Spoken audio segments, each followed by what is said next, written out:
Kita beralih ke sorotan lain, Saudara. Jasad seorang wanita tanpa identitas ditemukan di aliran Sungai Citarum, Kabupaten Bekasi, Jawa Barat dengan kondisi terikat batu.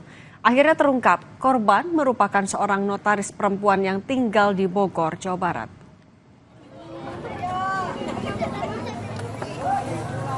Awalnya warga Kampung Kedung Gede, Kecamatan Kedung Waringin, Kabupaten Bekasi, Jawa Barat dikejutkan dengan penemuan jasad wanita tanpa identitas di aliran Sungai Citarum.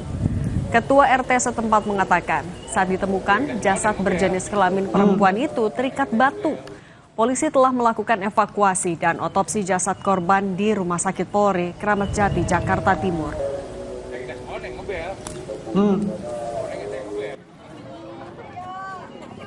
Ada mayat, jenis kelaminnya wanita, gitu kan. Langsung saya konfirmasi ke pihak Polsek, karena warga itu nggak berani untuk megang, tapi untuk dikepinggirin aja, gitu, untuk ngangkat-ngangkat nggak berani, gitu. Nggak lama kemudian barulah dari pihak Polsek datang.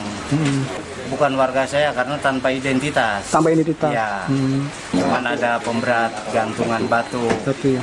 Dari sininya diikat perut gitu. Misteri kematian notaris wanita asal Bogor yang jenazahnya ditemukan terikat batu di Sungai Citarum, Kabupaten Bekasi, akhirnya terungkap. Polisi menangkap 6 orang yang diduga terlibat dengan kematian korban. Dari 6 orang yang ditangkap, 3 diantaranya telah ditetapkan sebagai tersangka. Sementara 3 lainnya yang berperan sebagai penadah masih diperiksa. Polisi belum menjelaskan detail soal motif pembunuhan pelaku. Peristiwa ditemukannya jenazah seorang wanita beberapa hari yang lalu akhirnya terungkap. Ya, ada 6 orang yang berhasil diamankan. 3 diantaranya telah ditetapkan sebagai tersangka dengan dugaan tindak pidana pencurian dengan kekerasan. Kemudian 3 orang lainnya juga sudah diamankan dan pagi ini akan dilaksanakan gelar perkara terkait dugaan tindak pidana pertolongan jahat atau penadahan. Polisi menangkap 6 terduga pelaku pembunuhan seorang perempuan berusia sekitar 60 tahun yang berprofesi sebagai notaris di Sungai Citarum, Kedung Waringin, Kabupaten Bekasi. 3 diantaranya sudah ditetapkan sebagai tersangka. Kita kupas lebih lengkap bersama dengan Adrianus Meliala, kriminolog Universitas Indonesia. Prof. Adrianus, selamat petang. Selamat petang, Mbak Cynthia. Dengan Cindy, Prof. Adrianus, kalau melihat dari tersangka yang ternyata adalah sopirnya orang dekat, kemudian dari modusnya ada terikat dengan batu. Anda melihat ini adalah sesuatu yang direncanakan atau sesuatu yang dilakukan secara spontan? Pasti direncanakan ya. Si supir tentu sudah mengamati kebiasaan dari ya majikannya kalau bisa dibilang begitu, dan kemudian mengambil saat yang tepat, dan juga dalam rangka membuangnya, dia tahu tentang bagaimana setelah beberapa hari jenazah akan ngambang ya, mengingat berat jenis jenazah sudah lebih ringan daripada berat jenis air, maka kemudian dia pakai pemberat yakni batu. Jadi dengan kata lain sudah dirancang sejak awal. Demikian, Mbak. Tapi juga lagi-lagi melihat modusnya, apakah ini murni hanya perampokan saja meskipun masih didalami atau sebenarnya terbuka kemungkinan ada motif lain? Ya, kita ikuti dulu langkah kepolisiannya yang tadi dikatakan oleh Pak Ade Ari bahwa ditetapkan tersangka dengan pasal pencurian, ya. Nah, itu kan artinya ada barang dari sang majikan yang diambil oleh ketiga orang dan kemudian dilanjutkan dengan pembunuhan dan kemudian lalu ditadah, ya. Nah, menariknya adalah bahwa belum ditetapkan dengan pasal-pasal pembunuhan, ya, sehingga kemudian lalu nampaknya kepolisian masih membuka ya kemungkinan apakah pembunuhan saja sebagai undang-undang, sebagai pasal tambahannya, atau mungkin juga ada kaitannya dengan profesi sang korban sebagai notaris, mungkin begitu. Prof, ini kan juga disebutkan ada 2 klaster, dibikin 2 klaster oleh polisi, pencurian dan kekerasan, serta penadah dan pertolongan kejahatan. Kalau misalnya ada penadahnya, apakah ini bisa jadi celah, bisa jadi ini adalah sebuah sindikat? Ya kalau dalam arti bahwa ada lebih daripada satu peran dalam rangka berbuat kejahatan bisa. Cuma sindikat ini memang sederhana sekali ya. Dalam arti bahwa ada orang yang melakukan pencurian, lalu kemudian dilempar ke pasar gelap di mana ada orang penadahnya, dan kemudian penadah menjual kembali. Itu secara konteks sindikat sudah bisa disebut sebagai sindikat, namun tentu saja amat sederhana. Demikian. Untuk 6 orang kan 3-nya memang masih diperiksa, tapi untuk penetapan pasalnya, penyangkaan pasalnya, apakah semuanya bisa dipukul rata menggunakan pasal kekerasan juga hingga terjadinya pembunuhan? Tidak, karena nampaknya 3 orang yang di luar daripada yang melakukan kekerasan itu memang tidak tahu kelihatannya asal muasal, atau paling tidak mau tahu lah gitu ya, asal muasal dari suatu benda yang kemudian ditadahnya ya. Di sini belum disebutkan oleh kepolisian bendanya apa sih yang ditadahkan, apakah perhiasan, motor atau mobil ya, sehingga kemudian lalu ditadah dan kemudian tidak dijual kembali.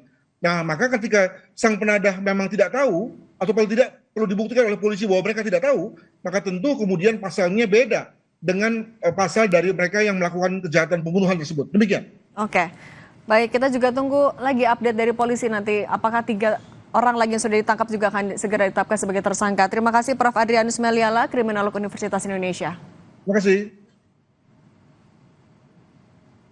Saudara, informasi lainnya, pasca perusakan mobil patroli milik Polsek Godean, Sleman, Yogyakarta, polisi kini memburu para pelaku buntut dari ricuh antara kurir dengan seorang warga di Sleman, Yogyakarta.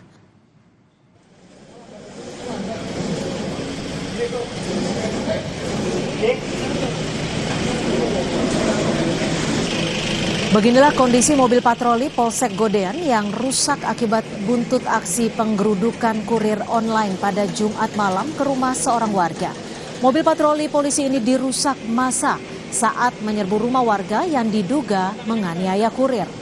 Polisi menyebut telah mengantongi sejumlah nama pelaku berdasarkan bukti rekaman video warga sekitar dan kamera pengawas.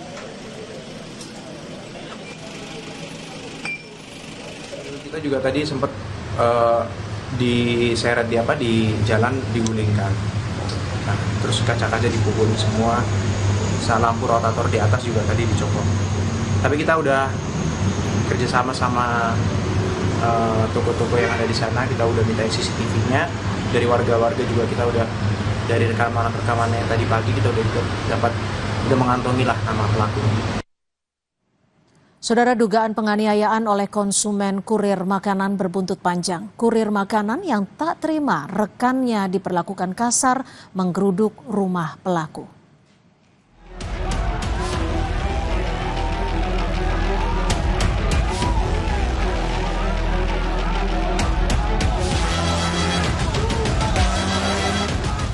Ratusan kurir makanan ini menggeruduk rumah pelanggannya di daerah Sleman, Yogyakarta pada Kamis malam.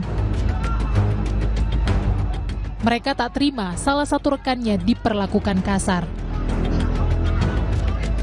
Mereka berupaya menerobos rumah pelaku, namun dihalangi polisi sehingga sempat terjadi kericuhan.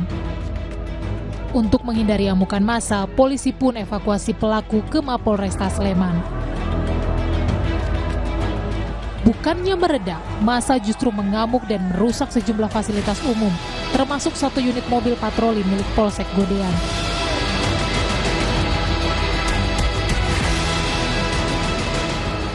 Driver online ini tidak langsung pulang, tapi melainkan ingin menuju ke rumah dari terlapor. Di situ kita sudah siapkan anggota, kita halau massa supaya tidak terjadi anarkis, namun yang terjadi karena ketidakpuasan dari driver Shopee online, Shopee Food tersebut, akhirnya mereka melampiaskan dengan merusak fasilitas umum, termasuk di situ mobil polisi.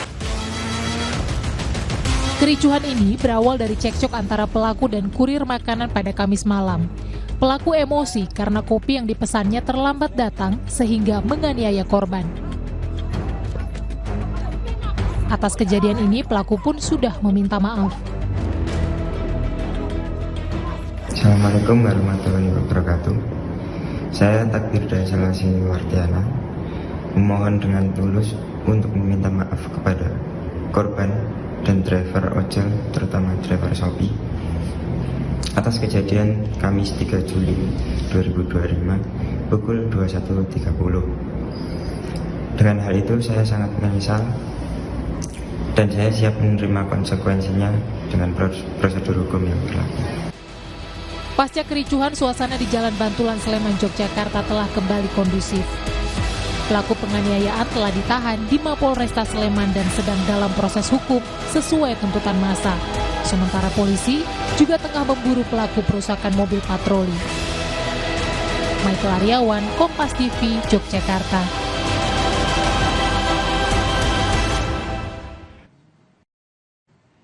Kompas Petang akan kembali dengan informasi seorang warga di Kabupaten Buton Selatan, Sulawesi Tenggara ditemukan tewas ditelan ular